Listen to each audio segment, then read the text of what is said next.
Halo guys, balik lagi bersama Bang Theo di sini. Kali ini Bang Theo akan melanjutkan cerita Against the Sky Supreme.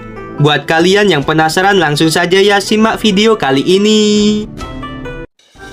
Di lapangan berjasa, tepatnya di Pagoda Ruang dan Waktu lantai 108. 3 hari telah berlalu sejak Tanyun memasukkan Sensubing ke dalam pagoda. Sementara waktu di dalam pagoda sudah 2 bulan. Setelah Sensubing meminum pil penyembuhan, lukanya telah sembuh, kecuali wajahnya yang masih terlihat pucat. Sensubing membuka matanya perlahan. Dia melihat sekeliling dan berkata, "Di mana aku?" Nanggong Ruksue yang sedang duduk bersila segera berdiri dengan gembira dan mendatangi Sensubing lalu berkata, "Guru, kamu sudah bangun. Kamu sekarang berada di Pagoda Ruang dan Waktu." Sensubing dengan kebingungan berkata, "Mengapa aku di dalam pagoda?" Nanggong Ruksue kemudian memberitahu Sensubing tentang Tanyun yang membawanya ke dalam pagoda. Selain itu, Tanyun juga mengambil alih jabatan Sensubing sementara waktu. Nanggong Ruksue berkata, "Guru, sebelum Senior Tan pergi, dia memintaku untuk memberitahumu bahwa kamu harus tetap di sini untuk berlatih. Senior Tan akan mengelola divisi berjasa sementara waktu." Sensubing merasakan perasaan hangat di dalam hatinya, jadi dia mengangguk sedikit. Jika Sensubing tidak tahu identitas Tanyun yang sebenarnya, dia secara alami akan bertanya-tanya, apakah Tanyun memiliki tujuan lain dengan mengambil jabatan milik dirinya. Namun, Sensubing tahu bahwa Tanyun adalah gurunya. Jadi Sensubing tahu bahwa Tanyun melakukan semua itu untuk dirinya. Pada saat yang sama, Sensubing juga memahami bahwa hanya dengan meningkatkan kekuatannya sesegera mungkin, Sensubing dapat melindungi divisi berjasa. Nanggong Ruksue berkata, "Guru, karena larangan di dalam pagoda, satu lantai hanya bisa dipakai oleh 1 orang. Aku akan pergi ke lantai 107 dan berlatih." Senyum muncul di wajah pucat Sensubing. Lalu dia berkata, "Baiklah, kamu bisa pergi ke sana." Nanggong Ruksue berbalik dan berjalan 2 langkah. Tetapi dia tiba-tiba berhenti dan menoleh ke arah Sensubing.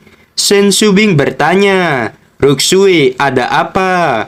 Nanggong Ruksue berkata, "Guru, kamu membiarkan Senior Tan mengelola divisi berjasa. Apakah kamu yakin?" Sensubing bergumam di dalam hatinya, "Gadis bodoh, dia sebenarnya kakek gurumu." Setelah Sensubing bergumam, lalu dia mengangguk dan berkata, "Kamu tenanglah, guru percaya pada Tanyun." Setelah Nanggong Ruksue pergi, Sensubing memikirkan Tanyun. Itu membuat hatinya dipenuhi kasih sayang. Tidak lama setelah itu, Sensubing sedikit cemberut dan berkata, "Terkadang aku benar-benar iri pada istri Tanyun yang telah tiada." Sensubing mengambil napas dalam-dalam. Dia duduk bersila, menenangkan hatinya dan mulai menyerap energi spiritual langit dan bumi. Keesokan paginya di divisi pil gerbang abadi, Tan Xinying yang sedang berkultivasi di kamar kerjanya mendengarkan sebuah suara dari luar aula. "Kepala, aku memiliki sesuatu yang penting untuk dilaporkan." Tan Xinying membuka matanya dan berkata, "Tetua kelima, masuklah." Setelah beberapa saat, Chen Shuiyue mendorong pintu dan berjalan masuk. Dia membungkuk dan berkata, "Kepala, tetua keempat dan Diaken Hanyong dari aula penegak hukum telah mati tadi malam." Tan Xinying melintas dari sofa dan muncul di depan Chen Shuiyue. Dia mengerutkan kening dan berkata, "Apa? Kamu bilang Luyi dan Hanyong sudah mati?" Chen Shuiyue berkata dengan jujur, "Itu benar, Kepala. Baru 1 jam yang lalu, bawahan ini mengetahui bahwa lampu kehidupan keduanya telah padam. Selain itu, tadi malam seseorang melihat mereka berdua keluar dari alam rahasia divisi pil." Tan Xinying mencibir, "Aku tidak tahu siapa yang menghabisi mereka berdua. Jika aku tahu orangnya, Aku sangat berterima kasih padanya." Chen Shuiyue berkata dengan cemas. "Bawahan ini khawatir kepala Gongsun Yangchun akan marah padamu karena kematian mereka berdua. Bagaimanapun, keduanya adalah murid langsung dari kepala Gongsun Yangchun." Ketika Tan Xingning mendengarkan hal itu, dia memikirkan Gongsun Yangchun yang menampar dirinya saat kompetisi pil gerbang abadi setahun yang lalu. Sebuah suara datang dari luar aula. "Tan Xingning, cepat keluarlah." Tan Xingning merasa tidak nyaman dan segera keluar bersama dengan Chen Shuiyue. Mereka berdua bersujud bersama dan berkata, "Bawahan memberi hormat pada kepala."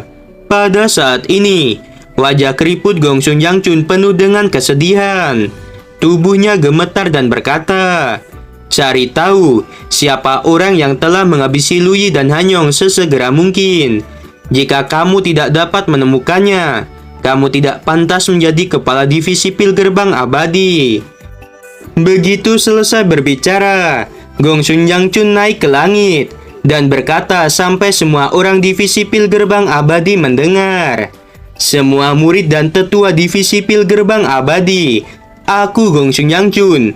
Mulai sekarang, siapa yang bisa menemukan orang yang menghabisi Luyi dan Hanyong, kepala ini akan memberikan banyak hadiah."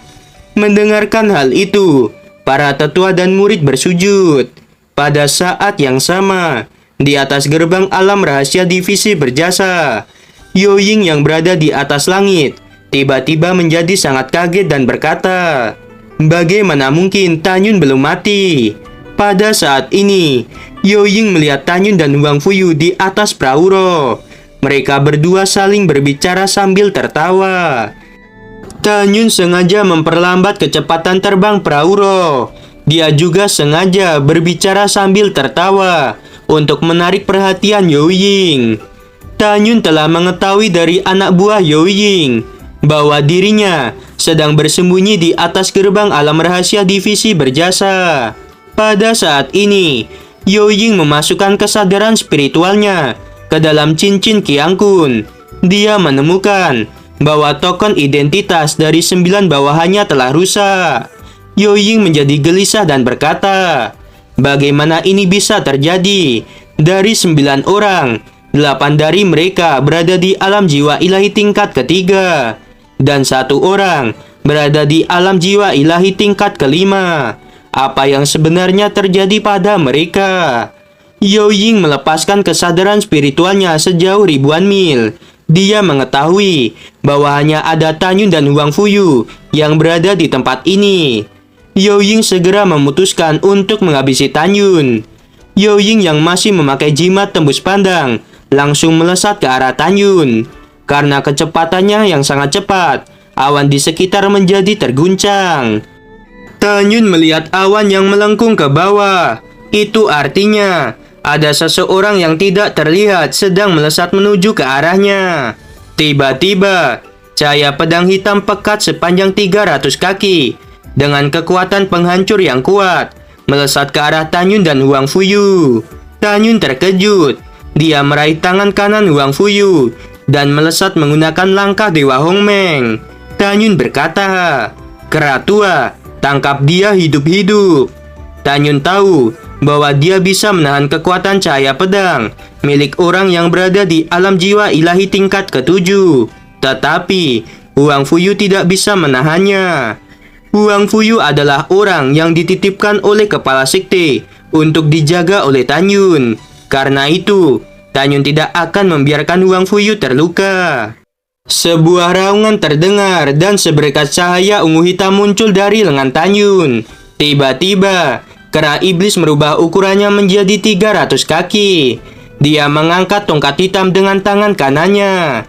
Kera iblis mengayunkan tongkat hitam ke arah cahaya pedang milik Yo Ying. Ketika cahaya pedang berbenturan dengan tongkat hitam, suara keras bergema di langit, membuat ruang sejauh 100 mil penuh dengan retakan. Gelombang ledakan dari cahaya pedang dan tongkat hitam membuat Prauro harta karun tingkat tinggi menjadi hancur. Kepingan dari Prauro melesat dan berserakan di mana-mana. Melihat ledakan itu, Huang Fuyu berteriak ketakutan. Tetapi Tanyun langsung memeluk tubuh Huang Fuyu. Tanyun menggunakan punggungnya untuk melindungi Huang Fuyu dari kepingan-kepingan perahu roh yang melesat. Kepingan perahu roh menusuk punggung Tanyun dan darah keluar. Huang Fuyu yang dipeluk Tanyun tidak terluka sama sekali. Setelah gelombang ledakan berhenti, seorang wanita bertopeng hitam terlihat di langit. Yo Ying mengeluarkan 3 teguk darah. Yo Ying berada di alam jiwa ilahi tingkat ke-7, dan dia memiliki kekuatan yang setara alam jiwa ilahi tingkat ke-8. Namun, dia terlihat sangat lemah di depan kera iblis. Baru saja, setelah kera iblis menghancurkan cahaya pedang dengan 1 pukulan, itu membuat pedang yang Yo Ying pegang menjadi hancur.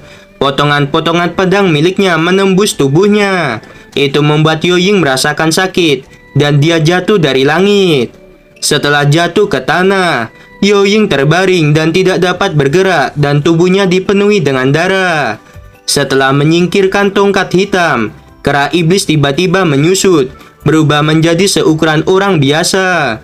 Dia melompat ke arah Yo Ying dan berkata dengan jijik, "Jika Tuan tidak memintaku menangkap kamu hidup-hidup, aku pasti sudah menghabisimu hanya dengan 1 pukulan. Bahkan kamu tidak bisa menahan 10% dari kekuatanku." Tanyun melesat ke bawah bersama Huang Fuyu.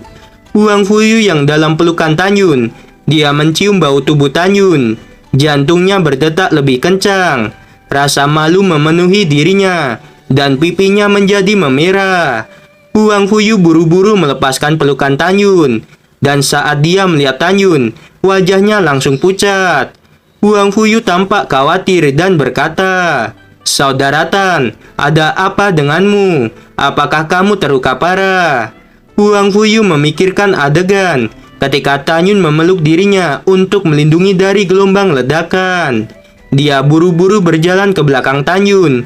Dia melihat banyak kepingan perahu roh yang masuk ke dalam punggung dan kaki Tanyun. Hati Huang Fuyu dipenuhi dengan kehangatan. Ini adalah pertama kalinya seorang pria memperlakukannya dengan sangat baik.